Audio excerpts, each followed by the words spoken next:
What's up, guys? Welcome back to the LTL Podcast. I'm here with Steve, Hello.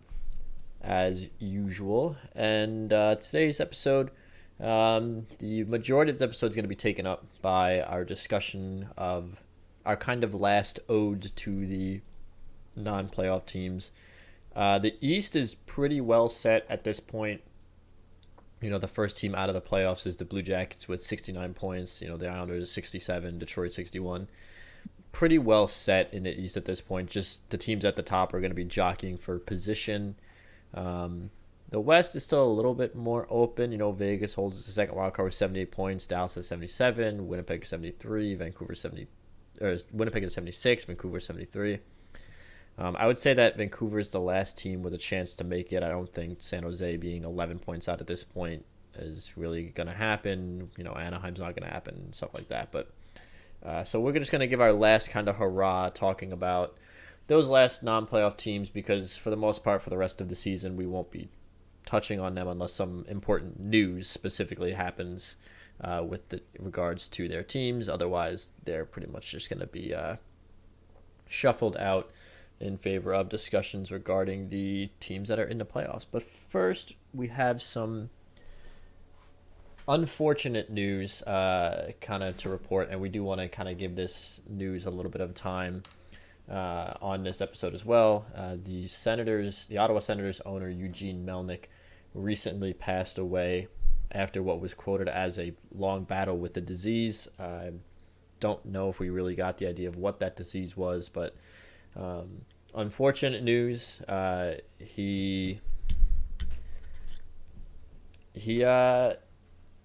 It wasn't something that I guess was so expected, considering that recently we had seen him in pretty good spirits and what seemed to be okay health. I really wasn't even aware that he was kind of fighting something, which maybe was probably intentional, but.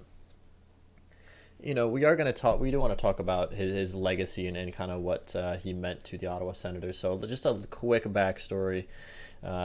Eugene Melnyk owned the Ottawa Senators since August 26th of 2003, and obviously owned it up until the day of his passing on March 28th, 2022 at age 62. I don't think it would be unfair to say that he leaves behind a mixed legacy. I don't think that that's an unfair assessment of his ownership of the Ottawa Senators. There was a lot of high moments. There was a lot of low moments. There was some tumultuous moments. That whole thing in 2017 where they asked him if he'd be open to moving the franchise to a different city, and he said certainly that was something he would be open to, and then he had that whole weird thing like right after that with that video that they put out with him talking with, I think it was like Dion Phaneuf or something, talking about like the rebuild plans and his handling of the Erik Karlsson negotiations and stuff like that. Kind of like a lot of famous issues that arose with the Senators during his tenure, but they also had some they had some high moments. I mean, they went to the 2007 Stanley Cup Finals where they unfortunately lost the Anaheim Ducks. They made it to Eastern Conference Finals, Game 7 overtime in 2017 where they lost the eventual Stanley Cup champion Pittsburgh Penguins. So they definitely had some good times. They had a lot of tumultuous times. What is your kind of take on Eugene Melnyk and his tenure as owner of the Ottawa Senators? I don't think I have much of a take, to be honest.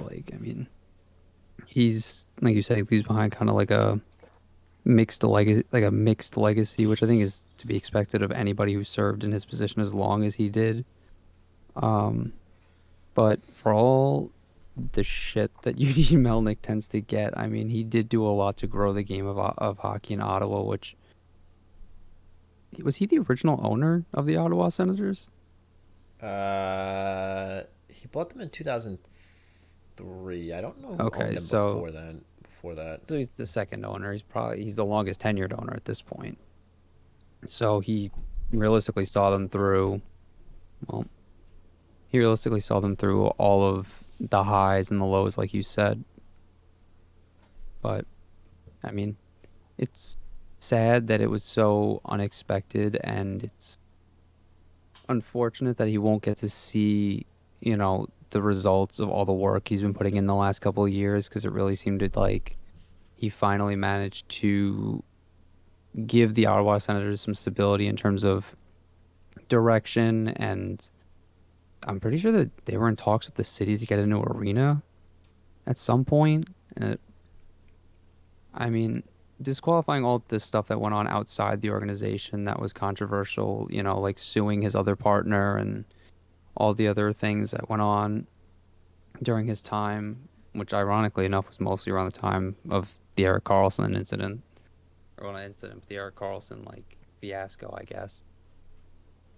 But at the end of the day, I guess I don't know. I guess this is really it. Like, Yeah, it's always hard to kind of judge an owner's like legacy with a team when you take into consideration things like the fact that while he may have an active hand in a lot of things going on within the organization, and from what we understand, Melnick was somewhat more active than some other owners tend to be when it came to things like contract negotiations and stuff of that nature, which is one of the more controversial things about his tenureship. Um, the Senators kind of got a reputation for not wanting to pay their players, which is ultimately part of what led Eric Carlson to leave. But at the end of the day, he's not a general manager. He's not a head coach. He can really only have so much of an impact on the team on the ice. As far as you put your faith in a GM and you say, "Hey, go build me a team," and if he doesn't come through, or if he builds you a good team, but your coach, shits the bed, there's not much you can really do about it, right? So, I think there were things that certainly could have been handled better. There were things that certainly probably could have been handled worse. And for what it's worth, at the end of the day, at the end of his tenure, the Ottawa Senators are still in Ottawa, right? Despite that whole controversy fiasco where he basically said, if the fans don't show up, then yes, I would move the team, which is just something pro tip for ownership. You should never say anything like that. Like threatening your fans to move their team in order to get them to show up is like a weird, almost like holding your fans hostage situation. So that's probably not something ideal. But I mean, like I said, bottom line at the end of the day, he didn't. He stuck with Ottawa, and the Ottawa Senators, for what it's worth, at this point, have one of the brightest futures in the National Hockey League. They have a lot of really, really good young talent. It looks like they finally have a direction. They finally have, an identity to build around. And part of that identity comes from the top down. I mean, ownership, generally speaking, has an idea of what they want the team to look like. So they go out and get a GM for that. They go out and get a coach for that, and et cetera, et cetera, et cetera. So, our condolences and our well wishes go out to Eugene Melnick's friends, his family, his loved ones,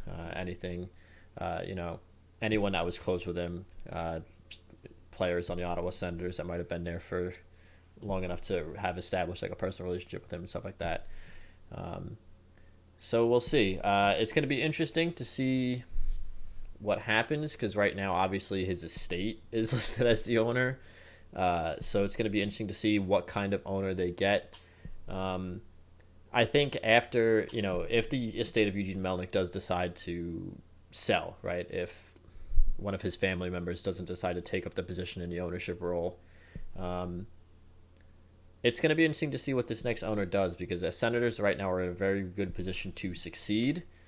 So as long as the checks get paid, essentially, it looks like they'll have some good thing coming down the pipeline. So we'll kind of just leave it at that. I just wanted to touch on Eugene Melnick and his legacy with the Ottawa Senators. So again, our condolences and well wishes go out to his family, friends, loved ones, Eugene Melnick. passing away at the age of 62 on March 28th. So we'll transition from that, speaking of the non-playoff teams, to talking about these non-playoff teams. The East, like I said, Columbus, the Islanders, Detroit, Buffalo, New Jersey, Philly, Ottawa, and Montreal. Pretty much out. Montreal is the only one mathematically eliminated, but for all intents and purposes, these teams are pretty much eliminated. And San Jose, Anaheim, Chicago, Seattle, and Arizona at this point in the West out. So I guess the first team we'll touch on, because it's a very, very interesting team, a team that came in with a lot of hype, a lot of expectations, a lot of moves in the offseason made to kind of make us believe in this team again. The Chicago Blackhawks. What does this season mean for them? And what is your kind of prognosis for this team going forward? I'll start with you on this one, Steve. I mean, I don't think it's necessarily a bad thing that they didn't make the playoffs this year. I didn't think they were going to be as bad as they were. They are. But, I mean, I definitely thought they were going to win more than 24 games, but I don't know. I think they were fooled just like Montreal was fooled by the success they started to have in the shortened seasons, because they did get into the bubble and they did manage to knock out the Edmonton Oilers. And last year they didn't make the playoffs, but they weren't awful.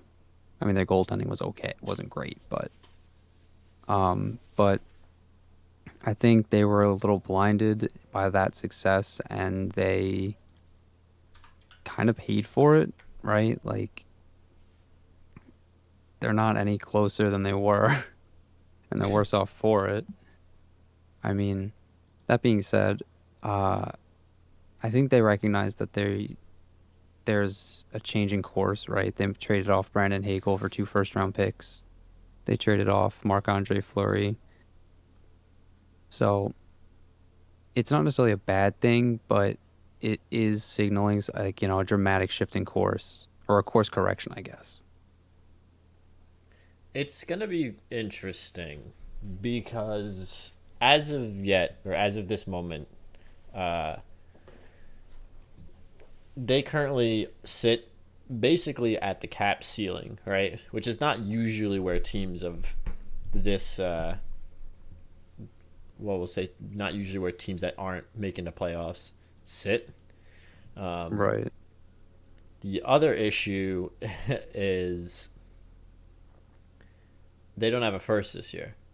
So they traded away their first for the Seth Jones trade. The condition is if Chicago wins the lottery and their draft pick becomes a top 2 pick, then they would get it back. Probably not going to happen. They're going to have okay odds at it. It might happen, but let's say for all intents and purposes this pick is not transferred and ends up being anywhere from the 3rd to 16th pick for the non-playoff teams. You miss the playoffs, you don't have a first-round pick. You have 2 seconds, you have 3 thirds, so maybe something there. You could work a little wiggle room, maybe acquire a first-round pick. But you're also going to be kind of up against the cap ceiling. Some of your LTIR contracts, like Andrew Shaw's contract, is expiring, so you can't use him to accrue cap. You still have Seth Jones, right? And his extension kicks in. You're going to be paying him $9.5 million. It's just kind of weird to see when a team kind of goes in the direction that they went this past offseason, with trading for Seth Jones and then acquiring Marc-Andre Fleury, 2 of the biggest names in all of our sport, and then they end up being incredibly mediocre, like right off the rip. It's weird. And like some of their younger guys, like Dylan Strome is 25, Dominic Kubalik is 26 at this point. Seth Jones is only 27, Jake McCabe 28, but they aren't like super young, if you get what I'm saying. Yeah. So I don't know. Like, do you think at this point, I'm assuming based on what you just said, but I'll ask, do you think at this point it's just best just to completely buy into a full-on rebuild here? I think at this point it'd be the smartest thing to do. I mean, I don't see a way realistically to make this team competitive in the off season. You know, like I, especially when they're pressed up against the cap, like I don't see a way for them to make any drastic moves that they would need to make to all of a sudden go from the basement to the ceiling. So I think they just have to, right? Like you have to tear down and just try to build like a sustainable core of players that you can, have consistent success with. Yeah, I mean, in order to get this team back to competing, you'd have to go out and get another goalie, right? You'd have to go out and get probably a top four defenseman. You'd have to go out and get some help on the wings and some depth, especially their depth isn't exactly the greatest. And Kirby Doc needs a contract extension this offseason. He's not going to get paid like $9 million, but he's not going to be cheap either. It's just not a great spot for them to be in right now in order to try to compete. The nice thing is they don't really have any like super albatross contracts on this squad. Obviously, the Seth Jones contract is going to be the longest one, but Taze and Kane are both up in 2 years. Tyler Johnson's up in 3 years. Jake McCabe is the closest thing I think they have to like a real albatross of a contract. And even that's not bad. It's only $4 million for 4 years. So it's they will have eventually, when some of these bigger contracts come off the books, some cap room to work with. But I just don't think it's worth forcing the issue at this point. You might as well just tear it down and build around guys like Kirby Doc and get whatever use out of guys like Seth Jones you can get at this point. I don't really know what their prospect pool really kind of looks like. I don't really offhand recall any crazy names that jump out. I know Lucas Reichel, I think, was a pretty highly touted prospect. But yeah, I think it's the old guard is pretty much dead at this point. I think you let both Taze and Kane just ride out the last 2 years of their contracts, and just let them walk if they want another chance at a Stanley Cup. Because, I mean, you could try trading them, certainly. I mean, you might want to trade Jonathan Taze because this friggin' guy can't stop running his mouth.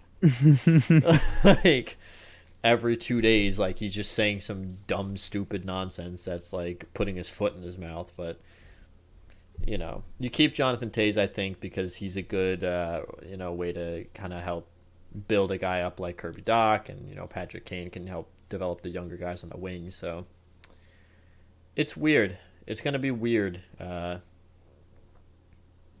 seeing the Blackhawks at the basement, because they really haven't ever been like they weren't great for the last couple of years, but they were never like in the basement. But like this is going to be a pretty painful rebuild, I think. Well, considering they have to like literally start from the beginning, like start all over again because they traded away like most of their blue chippers in the last couple of years for whatever reason. Yeah. It's not looking great, Chicago. I mean, especially this year. You go out and make all those moves, and then you don't make the playoffs, and you don't even know you're first. It's like, ouch. They don't have a first this year. They don't even have their third round pick. They have the Oilers, the Leafs, and the Knights. They don't have a fourth or a fifth this year. They have 2 first round picks for the next 2 years, though, so that's good. They have theirs, and they have 2 picks from Tampa Bay, right? So, it could be worse, but yeah, certainly kind of an owie. We'll put it that way. Another team, just for the record, guys, we're really not going to be talking too much or at all really about teams like Montreal, Arizona, Seattle. These teams are pretty much bad kind of by design, and there's really not much really there to discuss. Another interesting team I do want to kind of talk about, though, I was about the Columbus Blue Jackets and where they're at, because it's kind of weird to say that like maybe they should rebuild, considering it almost felt like they never stopped. You know, like they never reached that like pinnacle, right? They were Yeah. never like a serious threat for a Stanley Cup. They were never like a serious issue for teams to deal with. And that's not to say they haven't had okay playoff runs, obviously sweeping out the Tampa Bay Lightning, going up again head to head with them in the bubble. But I don't like. What do you make of this team? What do you think about them? Because like I don't even really know like what they should do because they have like some really terrible contracts. Quite frankly, I don't know. Yeah. What do you think about this team? Dude, I have no idea what to think about this team. I like they have some good players, right? Like they have guys like, Bjorkstrand and Line, and Boone Jenner's actually having a better year this year than he's had in the last couple. Although I still don't think he's worth the money they're paying him, but whatever. I mean, it's yeah, I couldn't tell you, man. Like I really don't know what to make of the Columbus Blue Jackets. Like it's cool. I guess the important thing, right, is they're gonna have their first round pick this year, which if they're out of the playoffs is in the lottery. But it's not gonna be like their chances aren't gonna be great, but and they have Chicago's, which realistically is probably gonna be top 10. Yeah. Speaking of, Chicago Blackhawks, right? Really pulled a who was it when San Jose traded away their first for Erik Karlsson and that turned into like a top 10 pick? Yeah, and Ottawa ended up with two in like the top 5 picks. It's they have some really okay. They have, like you said, they have some talent. They have guys like Patrick Laine, who's only 23, even though it feels like he's already gone through like a lifetime in the NHL. Like he's only 23. Zach Werenski's only 24. Gavrikov's only 26. Both their goalies, which Korpisalo is an unrestricted free agent, so it'll be interesting to see what negotiations are like with him. I mean, quite frankly, if I'm Toronto or if I'm Edmonton, I'm throwing as much money as I possibly get my hands on at him because he's very underrated, and he probably provides you like the quality of goaltending that like get out of like a $7 million goaltender. You could probably snake him for like 5.5 to 6. So I'd be throwing my money at him. That's assuming he doesn't just sign with Columbus again.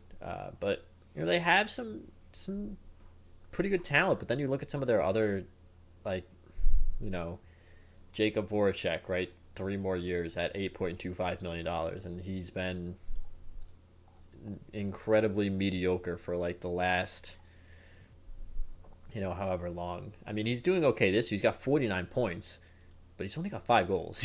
Dude's got 44 apples. Like, Yeah, which is weird because he used to be a 30-goal scorer. like last year with the Flyers, 9 goals. The year before that, 12 goals in 69 games. The year before that, 20 goals. The year before that, 20 goals. Like, he's been kind of not really noticeably impactful, and I don't really think that's going to change much as he ages. Nyquist isn't a bad contract, but Bjorkstrand, yeah, the money's not bad. 5.4. I think he's a pretty good player. He's 26. But then you just got some like weird. Just why is this a thing? Kind of like Boone Jenner.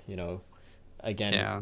$3.75 million is fine for like your captain, but you give him a 4-year contract, and I don't know. I don't necessarily think this team needs to full on rebuild, but it feels like they've been trying this retooling thing for like 5 or so seasons at this point, where like they add a couple players and they mix it up a little bit. And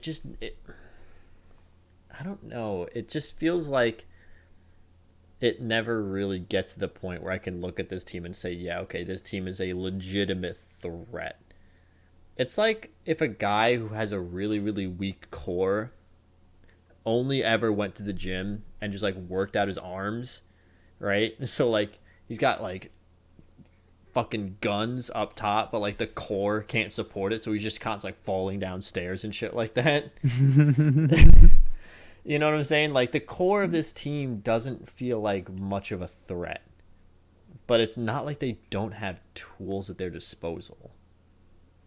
It almost feels like they don't have like a like what would you identify as the core of this team really going forward, right? Like I guess like I, Werenski, Bjorkstrand, and the goalies really. so I feel like Line A at any point is like a wild card. He could at any point just want out, you know? Well, we'll see how much he asked for this year. He's an RFA, but I mean he was making 7.5, right? So, and from what we understand about his personality, it doesn't really seem like he's the kind of guy that wants to sit through a rebuild if that's what's coming down the pipe. Yeah, doesn't sound like it. I mean, I don't know. That's a good point. Like there really isn't like much of a core. And I do think that they could actually. You wonder what a real issue with this team is the kind of pieces that you'd need to get this team over the hump is either A, you'd need a fantastic coach, right? You need like a Barry Trotz type coach to come in because like this team's core isn't all that dissimilar from like the Islanders core when Barry Trotz took over. You know, pretty good goaltending, decent defense, a couple of threats up front, but generally speaking, not really much of a scoring team. You'd need like a Barry Trotz renaissance, or that you'd need pieces that are just quite frankly way too expensive to acquire, right? Like you'd need a top elite first line center because you don't have one. You'd need a second line center because you kind of don't have one either.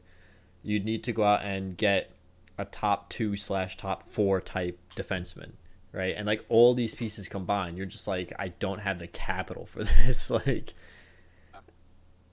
And not even just like the money, but like the actual like trade capital to be able to acquire pieces like this, and not to mention that like they don't really, none of them are really on the market. right. It's not like the John Tavares situation where it's like, oh, here comes like an elite 1C who's going to hit unrestricted free agency, you know? Right. I don't know. I hesitate to say that they need to rebuild because they really do have a lot of pieces. I think you can get to a point of contention with a retool, but you're gonna have to shell out some pretty hard A, money, and B, assets to get there. And I'm just quite frankly not sure if that's what ownership has in mind. I also think that whenever this thing, whatever it is, that's going on in Columbus, is done, whether that's by the ownership choice or by the team forcing them to admit that it's over, I think that they just need to kind of take it a different route. Building this like down home, for lack of a better word, no pun intended, like blue collar type team, it certainly can work, but even blue collar type teams need that flash, right? Even the New York Islanders need a Matt Barzal. Even the competitive years of the New York Rangers needed like a Marian Gaborik, right? Just somebody that is reliable to score, not necessarily the greatest at your identity, right? Like Marian Gaborik was never like a shot blocker like a John Tortorella type player, but like dude could score you 40 goals and they needed it, right? So Right. Yeah. I think that's the one thing that this team never had. I mean, having your superstars be defensemen isn't the worst thing in the world, but you need something up front. You need a spark. Werenski and Jones can only do so much when you're losing games 1-0, right? So I don't know. I don't think it's over in Columbus, but I don't know that it ever started to be over. Yeah. So I hate to say, Columbus fans, I'm not trying to pick on you guys because before Barry Trotz arrived, the Islanders were in the exact same spot. I mean, it's like almost eerie how close these two teams are. But unfortunately, there are no Barry Trotzes currently flying around. He's under contract, and from what Lou Lamoriello said, he's already working on like an extension with him. So I don't know. We'll see what happens with them, but especially if Eunice Corpusalo walks, it's only going to get tougher in Columbus. That's for sure. Let's talk about. Is there a team that you wanted to talk about specifically? I guess maybe the Vancouver Canucks, right? Because I mean, it's another year and another wasted opportunity, right? Like in a wide open Pacific Division, they just can't seem to find the consistency or the defense or the goaltending or they can't seem to find anything lately to put themselves in a position to compete in honestly the worst division in hockey. And like, I guess my question to you is what went wrong? Like, where did the wheels fall off for Vancouver this year? Yeah, Vancouver is a weird situation. Like they're only granted, look, they're only 4 points out of the playoffs, right? Uh, but they should have been handedly in a spot in the Pacific Division. I mean, not to beat up on some of the other teams, but is the roster of the LA Kings really that much better than the Vancouver Canucks? No, I wouldn't even say it's better on paper at all, quite frankly. Uh, the Oilers have been struggling this year. The Vegas Golden Knights for a long time were struggling, and they still are. They're still in salary cap hell because they completely fumbled that bag.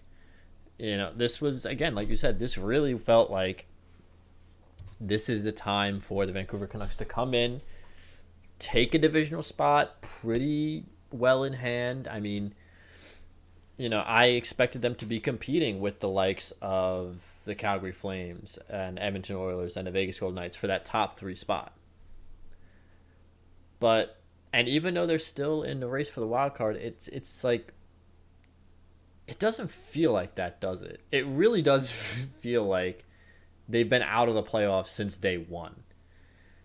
And as far as your question about like what went wrong for the Vancouver Canucks, it feels like this roster, for whatever reason, just does not gel. And I don't really know why. Because the goaltending, right? Thatcher Demko, great young goaltender. Yar Halak had been a reliable backup. He's not so much a reliable backup this year. So obviously that's something that doesn't help when you don't really have like reliable goaltending consistently. And I do think that Demko has kind of shown us that he does play well when he gets a lot of work, but he is the kind of guy that does greatly benefit from having a steady, sturdy backup that can kind of take maybe some of these more difficult teams and give him a break. So like he doesn't have to play like, the Rangers and the Bruins back-to-back nights. He can play the Rangers and then let the backup handle like the Bruins, right? But Halak, unfortunately, 318 and 894, it's not going to get it done. So that's one big thing, is that inconsistent backup goaltending has led to this point Thatcher Demko to have to start 53 games, which is a lot. Like most starting goalies really only start like 60 to 65, and he's on pace to start like pretty close, like upwards of like 65 at this point. And some inconsistency from some of their better players, like Brock Besser's only got 19 goals this year and only 38 points in 63 games. Elias Pettersson, he's got 22 goals. He's got 49 points, but he started out like just really awfully. Like he was terrible, borderline unnoticeable, honestly, for a large stretch of the year. And it just, when you look at their points for, JT Miller, 81 points in 67 games. Fantastic. Quinn Hughes, 53 points in 65 games in the back end. That's great. And then your next closest player is Elias Pettersson with 49 and 44, 38, And again, like on paper, his team is pretty good. I mean, maybe things will be different under Bruce Boudreau. Maybe they'll start faster next year, but these slow starts they've been killing them. I mean, you start behind the eight ball as far as you are. It feels like they've been practically out of the playoffs since November, you know? Like, do you think, and not to kind of pick on him, but like Oliver Ekman-Larsson's also been like incredibly disappointing this year. He's only got like 20 points in 66 games, but do you think that maybe things will be a little bit different under Bruce Boudreau, because they have been playing better as of late? Do you think that maybe he can help them get off the starting block a little bit quicker next year? I mean, maybe. I mean, it's going to be hard to be as bad as they were this year off the start, right? My only issue with Bruce Boudreau is I just don't think he necessarily fits the identity or the direction that this team seems to be going in or was built to be going in. Because so that's one thing, Bruce Boudreau, and I'm not confident that he's going to maximize the impact of players like Brock Besser or Elias Pettersson, right? Who both at this point we could just say they've both been like dramatically underwhelming this year. I mean, Brock Besser's a guy that we all thought could score, 35, 40 goals every year, but what is the last? I would say honestly, in the last like 3 years, he's really struggled to find any consistency in his game. And same thing with Elias Pettersson. I mean, that's 2 years in a row now where he's been absolutely terrible to start, And sure, he picks it up later. He gets hot in February and March, but when your team has been out of the playoffs since November, what does it matter? Like these guys need to be impactful and stay consistent, I think Bruce Boudreau and JT Miller is going to be great fits. I mean, he's having a great year. I see no reason for that to change going forward. But I'm not really sure. I'm not all that confident in Bruce Boudreau being able to push them over the hump, The thing that really, oh, sorry, were you? No, I was just gonna say, like, especially with like teams in their division who are only probably going to get better, right? We can only imagine Edmonton's probably gonna end up with another goaltender. We would hope. LA's only gonna get better because they're a young team mostly, so like they're only getting better with more experience. Vegas is gonna have a full season of Jack Eichel next year. Like, this really felt like it was the year, you know? So unless Bruce Boudreau can force his team to have like a complete 180 off the start, right? And come out next year and just rattle off like 10 wins in a row or something wild. I don't know if it's going to be enough to push them past those other teams. Yeah. The nice thing about what the Canucks have done is they've managed to mostly avoid any bad contracts. Like, they only have, if I count up here, 1, 2, 3, 4, 5, 6.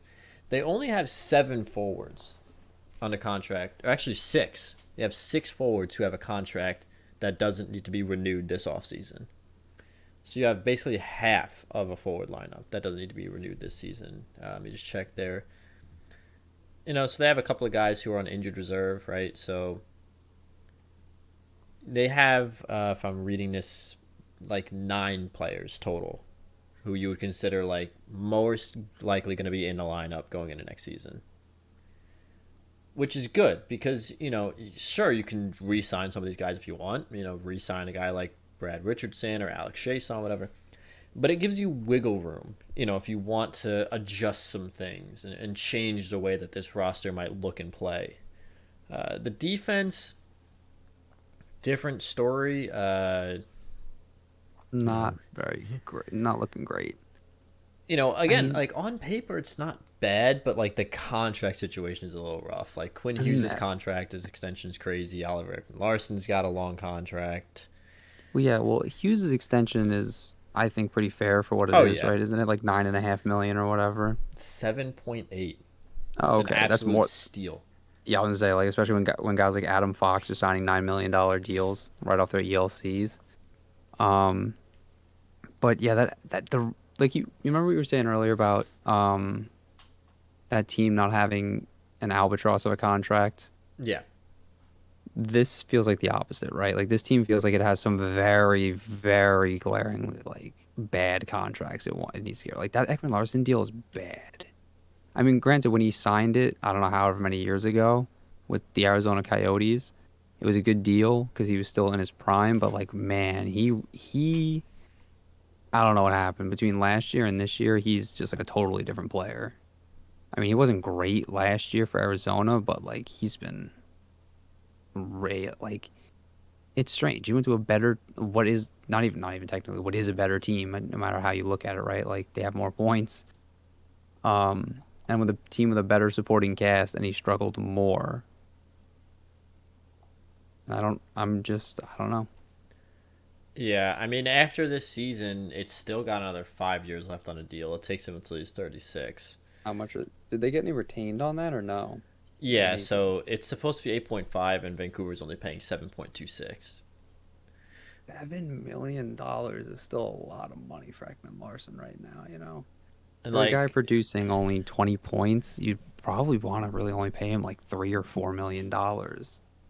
yeah, unless he's like a defensive stalwart, which Well, he's yeah. not. No. The Tyler Myers deal isn't great. I mean, $6 million is a little bit much for Tyler Myers. He's probably closer to like a $4.5, $5 million defenseman.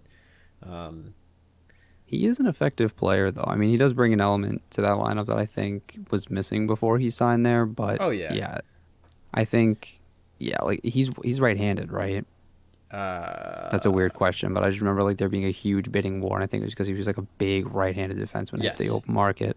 yes. Yeah, so that's why they had to pay a premium because he's a right-handed defenseman, and he hit UFA, right? So Yeah, he's not like drastically overpaid, you no, know? no, it's just like a contract that you rather. It's like the Jacob Trouba contract in New York, right? Like it's not the worst contract. He's the kind of player we needed, and we had to pay him what we had to pay him. But like in reality, it's like it's a little much. Like, we probably should be paying Trudeau closer to 6, and they should probably be paying, Myers closer to 5. But it is what it is, right?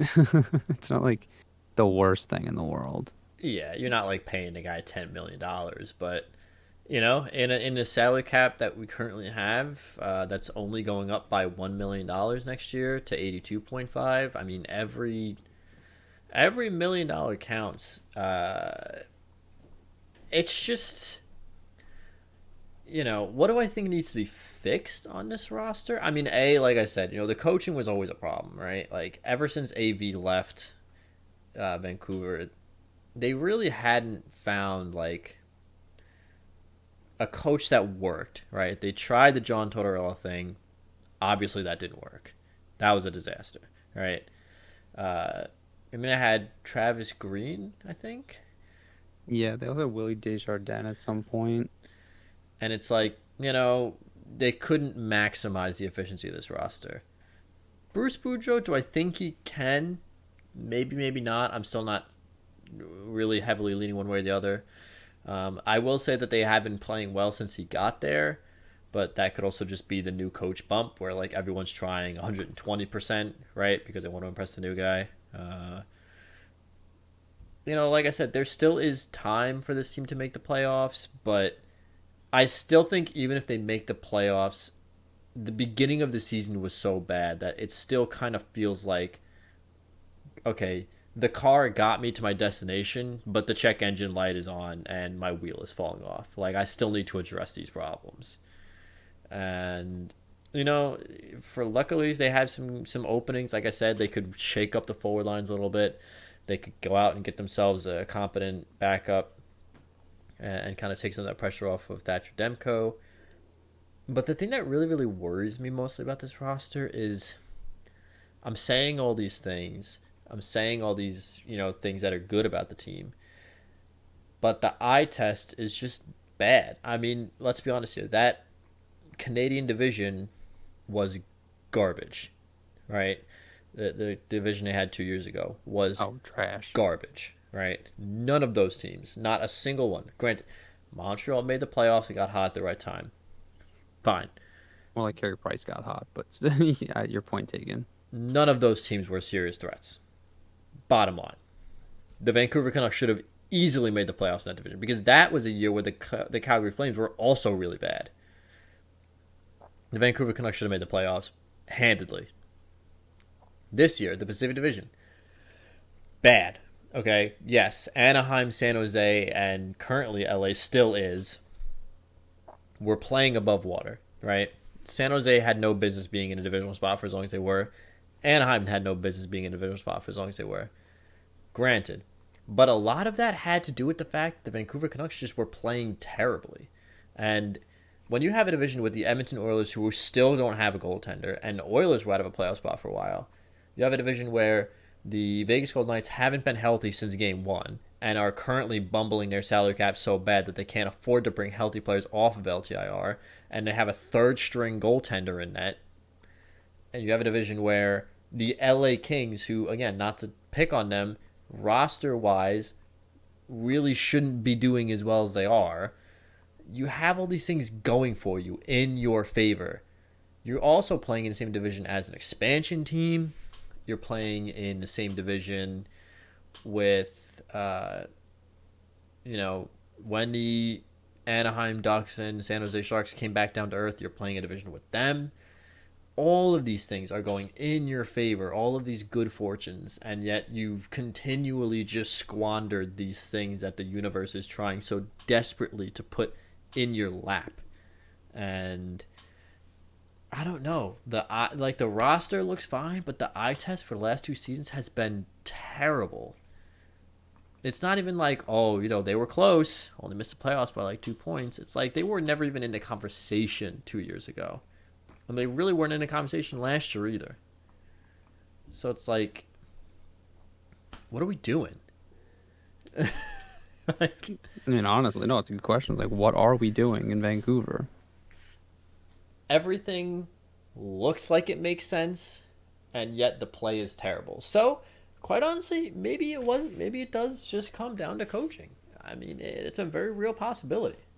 When you take a team that looks like they should be doing better than they are, or should be doing better than they are, you put the right coach in front of them, look at the difference. I mean, you look at the New York Rangers. They made a lot of roster moves this offseason that significantly helped, address a lot of their, shall we say, being way too soft problems. But Gerard Gallant is also getting as much as he possibly can out of a lot of this roster. You look at what happened when Joel Quenneville went down to Florida. He got a lot more out of that roster than anybody thought. You look at the New York Islanders.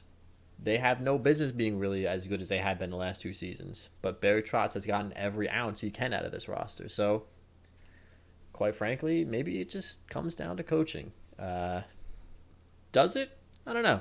It's a good possibility, though. I mean, we'll see what they do in the offseason, right? If they completely fumble the bag and decide to, I don't know, they could just give Brock Besser a 8-year, $15 million contract or something crazy like that. Something absolutely absurd. What do we got? Let's talk about one more team before we wrap up here. Let's talk about... we've talked about the Islanders kind of at length before about, they'll be back next season. All the indication is they've kept a lot of the guys they should have traded. So it looks like they'll be back next season. Kind of just a fluke, weird year. I do want to talk about the Detroit Red Wings, though. And we've talked a lot about the Detroit Red Wings because they look like a serious, legitimate threat coming up in the next 3 to 5 years. Or not even 3 to 5, I'll say 2 to 4, right? And yet they're sitting here in 5th place, 61 points, a minus 65 goal differential, which like is insane when you consider the fact that like realistically they're not really even as far out of the playoffs as other teams. Like Ottawa's further out of the playoffs than them, and they only have like minus 46, right? Uh, The only teams worse than them, or there's only one team at the same level, which is Philly, and there's only one team worse than them, and it's Montreal. yeah, and like Arizona, whatever, bad by design, fine. But I guess my question is like, obviously we know they have a lot of good prospects. Tyler, or not really a prospect like Tyler Bertuzzi, Lucas Raymond, Mo Sider looks like he's getting ready to win a friggin' Norris Trophy in the next 3 years. And Dylan Larkin is still there. We've had nothing but like really good things to say about a lot of these players. Should we be worried that maybe they're not going to be as good as we think they are? Is there like an element to that, you think? I think people just like need to temper their expectations. Like I think people bought in too hard to the early hype, which is just that the reality was they were a young team who had their legs early, you know? And you tend to see that, like, and as you see the more veteran teams start to play better, they fall further and further out of the playoffs. And I mean, I think there's some things that need to be addressed in Detroit. I mean, I think coaching is one of them, but that's neither here nor there. But I think big picture, it's still a 3 to 5 year window for me. Like, I still think they're 5 years out from competing, like, realistically for a Stanley Cup, or at least consistently for a Stanley Cup. And I still think Steve Yzerman believes that too, because all indications are that like they're staying the course. They didn't make any drastic moves to bring in guys at the deadline. They didn't. They're not moving out draft picks, but they're also past the point where they're taking on bad contracts for picks. So they're kind of in that weird spot where they're probably better than they probably should have been, but they're not going to be good enough to make the playoffs. But I don't think it's really a bad thing for them. It's a good first step when you're coming out of like the teardown, like from being the worst team in the NHL for 5 years. Yeah, I mean, and this year they've still got good picks coming, right? They have their first round pick, 2 second round picks, 3 fourth round picks. They still have their third. The only pick they don't have out of the next 3 years is their sixth for this year, and other than that, they have either theirs or multiple picks in every round. Uh, it's just interesting for some of these when you look at some of these players, the timing of things, right? Like you've got guys like Mo Sider who are 20 years old, who, by the way, Steve Yzerman must just be like absolutely living in the fact that everyone like lost their minds when he picked Mo Sider. They were like, "Oh my god," because he went what, like top 5, right? He went 5. He was supposed to go closer to 10, I think. Everyone's like, "What is he doing? He's going off the board, you idiot!" Blah blah blah blah blah. Like, and meanwhile, this And here kid's the doing kid nothing is. but like proving like that Steve Eisenman is a genius, and he's arguably like one of the top 5 defensemen under the age of 24. Like, Yeah. uh, and by the time this team's ready to compete, guys like Dylan Larkin, Tyler Bertuzzi, Philip Peronic, these guys really should only be close to 28, 29, 30, depending on how old they are, right? So you're getting into your competitive window right as your true veterans, I guess. Kind of weird to call like a 26-year-old kid a veteran, but on this team he kind of is. Getting ready to compete. And some of their more questionable contracts, like Danny DeKeyser's $5 million comes off the books. Mark Stahl only was making $2 million, but he comes off the books. He'll probably more than likely either get a 1-year deal just to kind of continue to train the young guys, or he'll just retire. Thomas Grice's contract comes off the book, he's 36, so I don't know. Maybe at this point he'll just sign just to play in Detroit or retire. Uh, the only real position they don't have like a bona fide blue chipper is in goal, and Nedeljkovic is still only 26, so it's not the worst thing in the world, honestly. Uh, I mean, Nedeljkovic struggled this year, but I think like we saw what happened when he had a competent defense in front of him last year, so I think he'll be fine once his team really starts to come into its own. yeah, yeah, certainly. Like and not for nothing, you go from playing for the Carolina Hurricanes, who are one of the best teams in the NHL, with one of the best defenses in the NHL at that point. You go from every night having Jacob Slavin and Dougie Hamilton out there blocking shots for you to your top pair being Mo Seider, who's no slouch. He's a big kid, great player, but his partners are Danny DeKeyser, Philip Hronik, Mark Stahl. Not exactly a Dougie Hamilton, Jacob Slavin type pairing. You know what I'm saying? Like, I mean, the quality of roster just isn't there.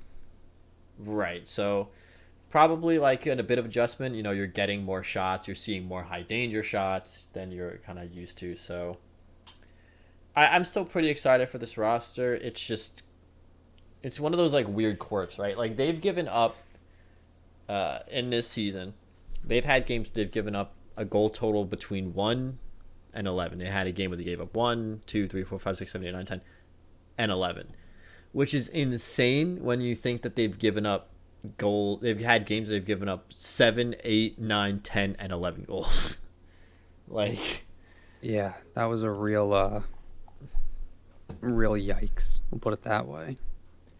Like, you see teams give up more than 5 goals maybe like twice, 3 times in a season. If they're bad, maybe 4. But like to have a game where you give up 6 and then 7 and then 8 and then 9 and 10 and 11, like it wasn't even really that long ago that they've given up these crazy totals. Like they gave up 9 to the Arizona Coyotes, 7 to the Edmonton Oilers, 11 to the Pittsburgh Penguins, and 6 to the Florida Panthers, all in the span of a month. Like, that's kind of maybe cause for concern, but just a little bit. So maybe they go out and they acquire somebody to play with Danny DeKeyser or to play with Mo Seider. Get their own version of like the Slavin Hamilton pairing, right? I would say if next year they're just as inconsistent with the defense, that's something that's going to have to be addressed sooner rather than later, because you don't want to turn into the Edmonton Oilers. But we'll give them somewhat of a pass for this year. Although low-key giving up 9 goals to the Arizona Coyotes is kind of a sin, almost. Like, I feel like they should have been forced to just forfeit their next game after doing that. Like, I mean, yeah, considering at one point you were in a playoff spot and now you're getting thrashed by the worst team in the NHL, or one of the worst teams in the NHL. Who are bad by design. Whose biggest scoring threat is Phil Kessel? Well, no, Clayton Keller probably, but like you get my point. It's like, yeah, I don't even know how Arizona managed to put up 9 goals. You know what I mean? Like, it's almost baffling that they did it. It's like, what? How did you let them do this to you? Like, I don't even think they could do this if they've tried. It's like, dude, you gave up 2 goals to Nick Schmaltz, you gave up 2 goals to Jacob Chychrun, and 2 goals to Nick Ritchie. What the hell are you doing? And it was at home too. Ooh. It wasn't even on a road. You get punched in the dick on the road. It's like, all right, it happens, right? You get in a little late the night before.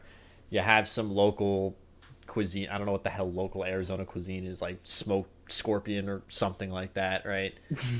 You have some local cuisine. You may be feeling a little bit sluggish. As time zone difference. Bro, you were at home.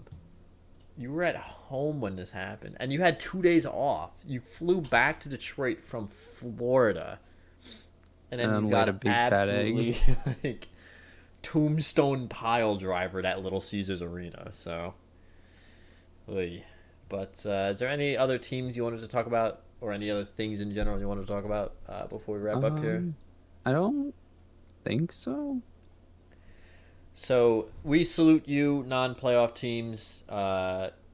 Thank you for playing, I guess. uh, This is your official participation ribbon presented by us. So you're gonna get a medal in the mail, and when we see you in person, a clammy handshake. But you some know, of you we expect to see next year. Maybe we expect to see the Islanders in the playoffs next year. I think the Canucks have an okay shot at it.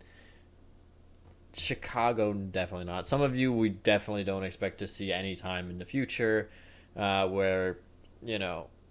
But hey, at least if you're a team like Arizona, you're getting a new arena technically, right? But how about them draft picks though? You know, can you but imagine? Okay, hold up, time out, real quick. Would you be mad if you were a player at the college rink that they're going to be playing at and you got drafted just to be stuck in the same rink? Like, you don't even go get to play in an NHL rink. nah, bro, it'd be lit. I just make sure I get my same locker. It's like, you're going to the big leagues, kid. It's like, am I? I can stay in a dorm. Like, Hell yeah, brother. Save on rent.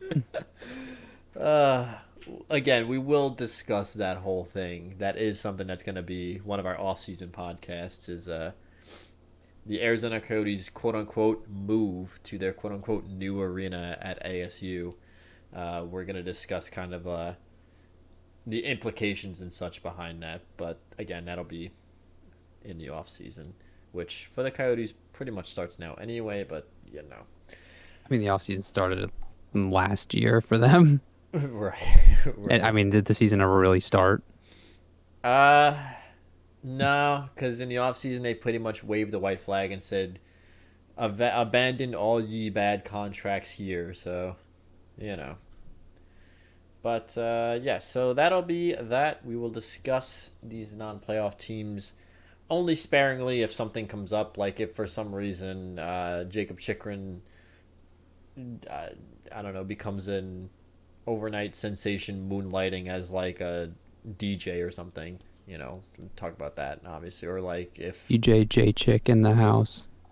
or yeah, or if like Mackenzie Blackwood and the New Jersey Devils, like, I don't know, set a new hot dog eating record or some shit like that. Like, you know. Bro, you made a hot dog eating reference, didn't bring up my man Phil Kessel? Come on. That dude's like Lizzie Gladiator, bro. Come on. But yeah, other than that, if nothing important happens with these teams, newsworthy wise, from now on, considering that there is most teams are run up against the 70 game mark at this point, getting close. It's playoff time. It's time to get into the nitty gritty. So I want to thank you all for watching, and we will see you guys again next time.